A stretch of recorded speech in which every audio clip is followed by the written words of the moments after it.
still some dangerous winds close to and above hurricane force winds. And you can see, like Aaron is pointing in there, this is why we're seeing those stronger winds, that inflow on the backside really, and there's the tornado warning. Look at that. Just as we were just talking about, it's probably for the winds as well there with the wind speed. So there's the tornado warning now up for parts of Houston County. That includes Union, now moving closer to the Mississippi River. They kind of draw the tornado warning at the border there. So Houston, Money Creek, Mound Prairie into Union. There's the tornado warning. I'll go ahead and get that for us there.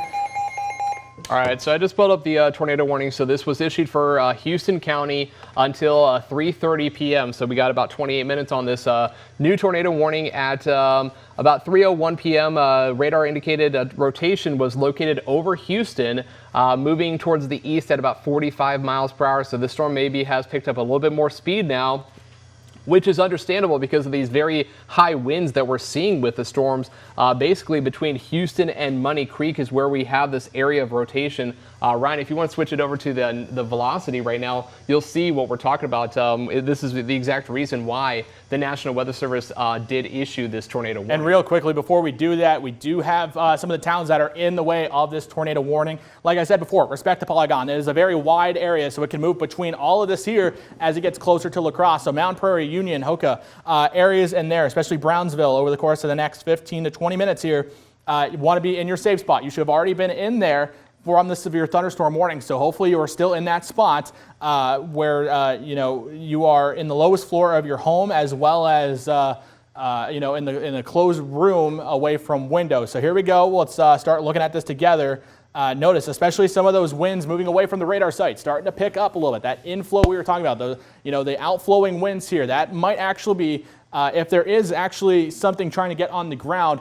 111 miles per hour being picked up there. So some lower inflow winds, but I'll tell you what, the outflow winds, that might be a little bit more of an RFD there, Aaron, or a rear flanking downdraft. It's a strong gust of wind moving in from the outside there, just moving between Perkins and Houston. So if you are along Minnesota 16 between Perkins and Houston, you need to be in your safe space right now as some stronger winds are moving through. This is enough to take shingles off of homes, knock over trees. This is hurricane force winds right here. Oh yeah, this is very similar to like an EF1, EF2 type tornado winds.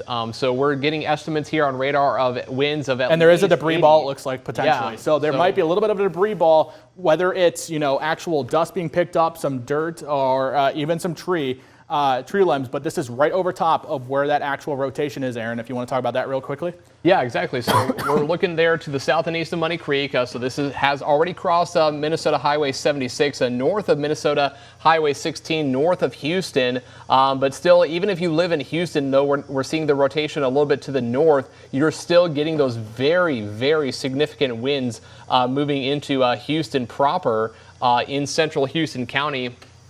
And what we're going to be looking for is this area of rotation, what Ryan has circled. This is where we have these different colors.